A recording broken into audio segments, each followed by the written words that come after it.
हरिओम. अमृतानुभव. योगदास श्री जय गणेश जोशी यांचे प्रवचन.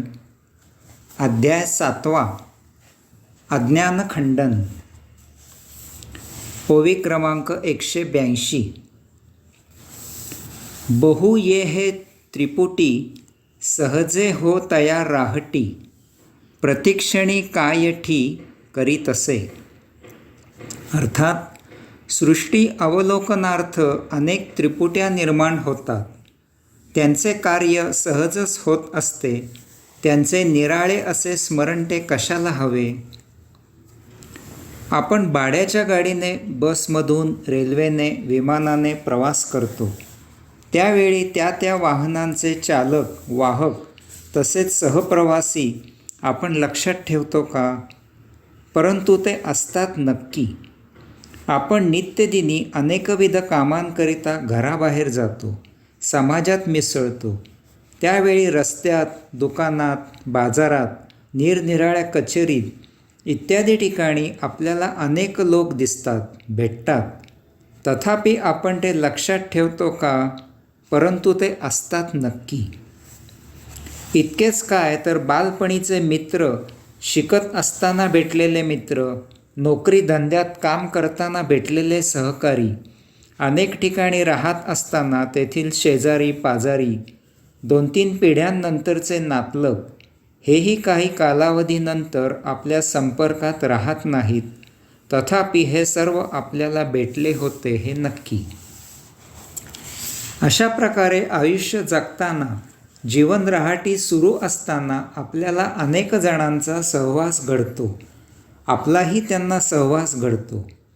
आपण सर्वजण एकमेकांच्या उपयोगी झालेले असतो. त्यावेळी आपले एकमेकांशी चांगले घट्ट जीवाभावाचे संबंध प्रस्थापित झालेले असतात. असे असूनही जसजसा काळ पुढे सरकतो तसतसे काही ना काही कारणाने यापैकी अनेक जण आपल्यापासून दूर होतात.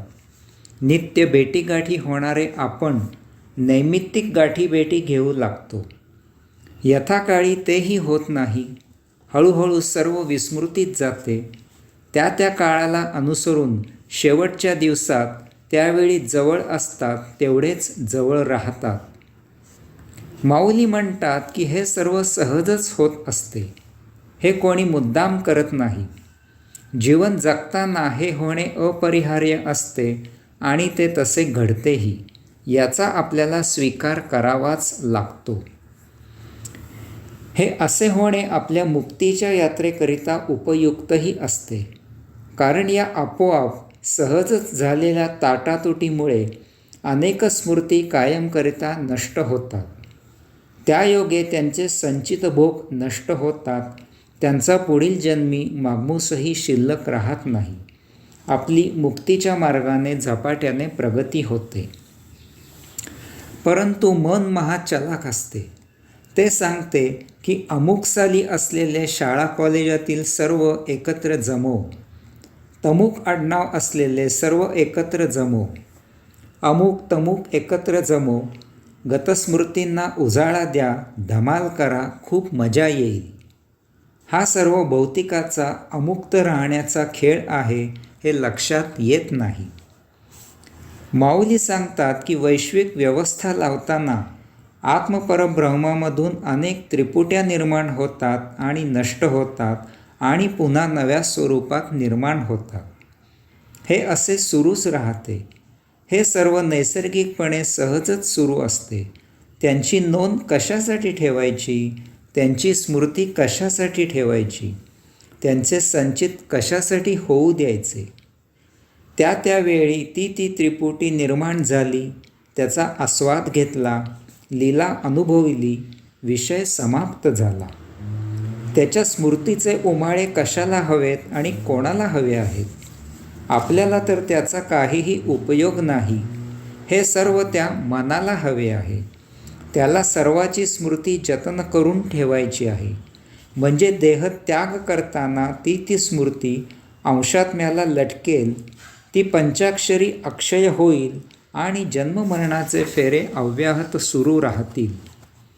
आपण अमुक्त राहण्यात मन अक्षय अमर होत जाते आणि आपण मात्र जन्ममृत्यू या दुष्ट फेऱ्यात अडकतो. यावरून योग्य तो बोध घ्यावा.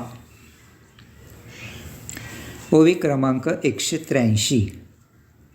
दोन्ही विशेषे गिळी ना निर्विशिष्टा ते उघडी, उघडी झापी एकेच डोळी वस्तूची हे.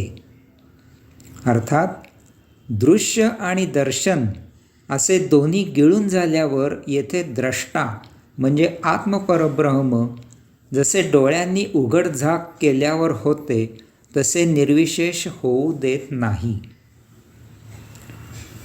माऊली येथे आपल्याला आत्मपरब्रह्माचा विशेष सांगत आहेत आणि तो समजावा म्हणून माऊलींनी येथे डोळ्यांचे उदाहरण दिले आहे. ते सांगतात की जेव्हा आपण आपल्या डोळ्यांच्या पापण्यांची उघडझाप करतो तेव्हा बाह्य दृश्य नष्ट होत नाही. आपण डोळे मिटले म्हणून बाहेरील दृश्य नाहीसे होत नाही. आपण जेव्हा परत डोळे उघडतो तेव्हा आपल्याला दृश्य दिसते कारण ते नष्ट झालेले नसते. कदाचित मिटलेले डोळे उघडल्यावर बाहेरील दृश्य बदललेले असेल तर आपल्याला काही निराळे दृश्य दिसेल इतकेच, परंतु काही ना काही दृश्य दिसेल हे नक्की. येथे 2 प्रकारे आत्मपरब्रह्माचा विशेष आहे. 1. यावरून माऊली आपल्याला आत्मपरब्रह्माचा पहिला विषय सांगत आहेत की जेव्हा द्रष्टा आणि दृश्य यांचे मिलन होते तेव्हा तेथे दर्शन निर्माण होते. तथापि जेव्हा द्रष्टा आणि दृश्य यांचा योग जुळून येतो तेव्हा ते दर्शन दृश्यात विलीन होते, दृश्य द्रष्ट्यात विलीन होते आणि सर्वत्र आपल्याला केवळ द्रष्टा आत्मपरब्रह्म जाणवते. आपणच स्वतः तो द्रष्टा आहोत याचे आकलन होते. हेच कैवल्य असते. आपण आत्मसाक्षात्कारी होतो. याचा अर्थ बाह्यभागी दृश्य नष्ट होते असे नाही. तेथे नित्यनियमित दृश्य जसे असते तसेच असते. तेथे नित्यनियमित जसे उत्पत्ती स्थिती लय सुरू असते तसेच सुरू असते. तथापि आता आपल्यात बदल झालेला असतो. आपल्याला या भौतिक वस्तू जगतात स्वारस्य उरत नाही. जळी स्थळी काष्ठी पाषाणी चराचरात आपल्याला आत्मपरब्रह्म जाणवते. येथे सर्व काही फक्त त्याची आणि त्याचीच लीला सुरू आहे याचे ज्ञान प्राप्त होते. आपण आत्मज्ञानी होतो. आता आपण भौतिकाचा येथील वस्तू जगताचा देह जीवित राहण्यापुरताच उपयोग करतो. उपभोग घेणे थांबते. कारण वस्तू निर्माण करते आपणच आहोत. ती वस्तू आपणच आहोत. तिचा उपयोग करणारे आपणच आहोत. सर्वत्र फक्त आपणच त्याच्या अंशात्मक रूपात आहोत. मग आता उपभोग कोणी कोणाचा घ्यायचा? आपली भौतिकाच्या भोगापवर्गतेमधून सुटका होते. या योगे आपली आत्मयात्रा मार्गस्थ होते. 2. आता माऊली आपल्याला आत्मपरब्रह्माचा दुसरा विशेष सांगत आहेत की जरी प्रलय झाला आणि ब्रह्मांडामधील सर्व काही आत्मपरब्रह्मात विलीन झाले तरीही येथे आत्मपरब्रह्म ते ब्रह्मांड रीते ठेवत नाही. ते निर्विशेष करत नाही. तेथे पुन्हा विशेष निर्माण सुरू होते. तेथे पुन्हा विशेष उत्पत्ती स्थिती लय असे पूर्वीप्रमाणे सुरू होते. जरी डोळे मिटले तरी ते पुन्हा उघडून दृश्य पाहिले जाते. एकदा डोळे मिटले म्हणजे ते पुन्हा उघडायचे नाहीत असे नाही. याचप्रमाणे ब्रह्मांडात प्रलय झाला याचा अर्थ ब्रह्मांडात पुन्हा लीला करायची नाही असे नाही. उत्पत्ती स्थिती लय असे होत राहणे हीही एक त्या आत्मपरब्रह्माची लीला आहे. हाही त्याच्या लीलेचाच एक भाग आहे. ओवी क्रमांक 184. पातया पाते मिळे की द्रष्टत्व सैंद पघळे, तिये उन्मळिता मावळे नवलावो हा. अर्थात डोळ्यांच्या पापण्या उघडताच दृश्य सर्वत्र फैलावते, तथापि ज्ञानचक्षु उघडताच ते मावळते, हे नवलच आहे. माऊली पुन्हा डोळ्यांचीच उपमा देऊन आत्मपरब्रह्माचा अजून एक विशेष सांगत आहेत. ते सांगतात की आपण डोळे उघडताच आपल्याला नजरेसमोर तेथील दृश्य क्षणार्धात फैलावते. आपल्याला त्यातील सर्व काही दृष्टीस पडू लागते. आपल्याला त्याचे आपल्या जाणीवेप्रमाणे, बुद्धीप्रमाणे आकलन होऊ लागते. माऊली म्हणतात की तथापि एक मोठे नवल घडते. जेव्हा आपल्याला ज्ञानचक्षु प्राप्त होतात, आपल्याला साक्षात्कार होतो, आपण आत्मज्ञानी होतो, तेव्हा हेच डोळ्यांना दिसत होते ते दृश्य मावळते आणि तेथे आपल्याला केवळ आत्मपरब्रह्म दिसू लागते. आता डोळ्यांना दिसत होते ते भौतिक वस्तुजगत भासमान होते, हे सत्य ज्ञान होते आणि जळी स्थळी काष्ठी पाषाणी चराचरात आपल्याला फक्त आत्मपरब्रह्मच जाणवते.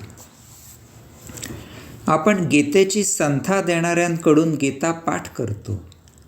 तथापि जेव्हा पुढे एखादा योगगुरू भेटतो, तेव्हा त्याच पाठ केलेल्या श्लोकांचा अर्थ समजतो आणि आपण विस्मयचकित होतो की आतापर्यंत पाठ केलेल्याचा हा असा महाअद्भुत अर्थ आहे.